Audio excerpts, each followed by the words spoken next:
Hay una noticia que está en las redes sociales que tiene que ver con una nueva estafa. ¿Se acuerdan ustedes de la célula? Participó, perdió dinero con eso. Bueno, hay una nueva alternativa, hay una nueva estafa que está dando vuelta a través de las redes sociales, a través de Instagram, que se llama La Mandala. La policía ya está advirtiendo sus consecuencias. Daniel Oces nos va a contar detalles precisamente con la policía. Daniel.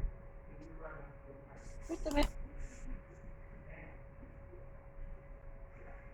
en qué engaños dentro de estos famosos sistemas que prometen a corto plazo grandes rentabilidades tras una inversión pequeña.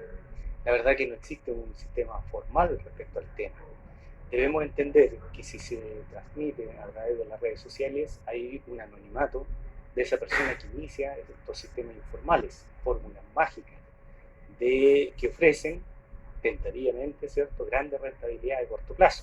Obviamente es llamativo para la población, atractivo, y la persona empieza a caer en el engaño de estos sujetos, que normalmente son organizaciones, parte de un sujeto, utilizan después palos blancos y empiezan a captar personas, a reclutar personas y a pedirle una inversión señalándole que va a tener una gran rentabilidad a corto plazo.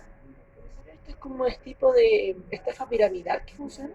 Efectivamente, esto es una especie de estafa piramidal, ¿cierto?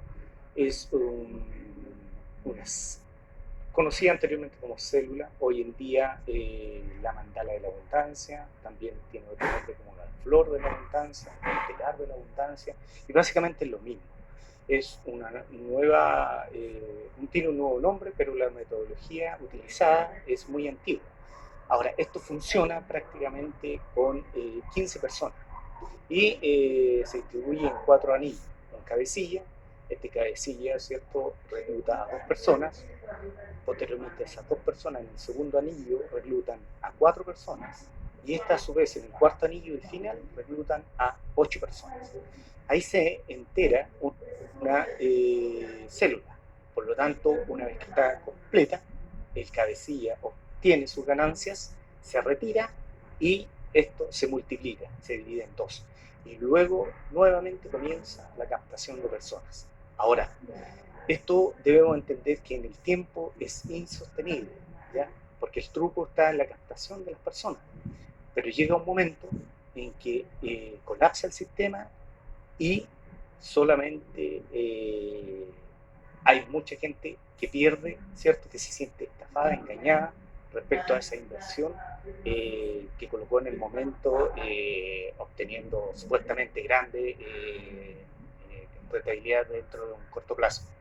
Ahora, en ese sentido, si nosotros lo llevamos al terreno, ¿cierto?, de forma práctica, de 10 veces si se reprodujera la mandala, habría 10 ganadores y 70 perdedores. ¿Ya? ¿Qué porcentaje? ¿Un 10% que gana? Aproximadamente un 10%.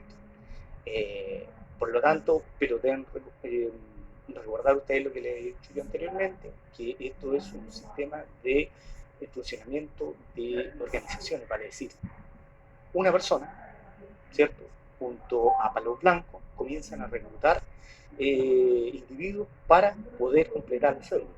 Ahora, todo esto es, ¿cierto?, hoy en día a través de plataformas sociales donde hay un anonimato. Por lo tanto, obviamente es fácil, ¿cierto?, caer en ese tipo de engaño. ¿Hay algún público objetivo que estas personas buscan captar?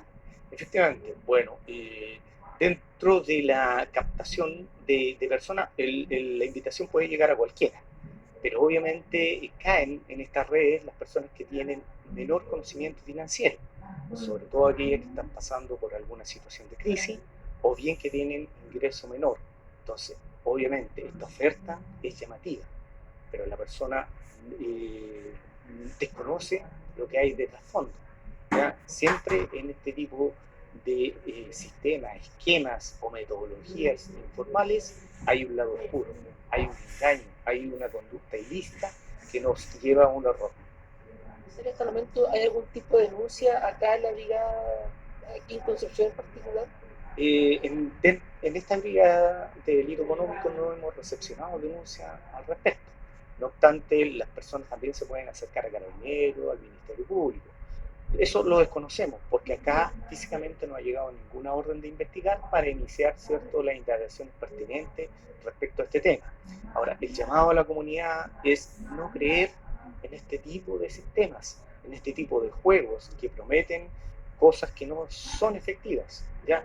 El llamado es ser un poquito más desconfiado, a no ser incrédulo y a informarse. Si tienen dudas, por favor, llamen a la Policía de Investigaciones, llamen a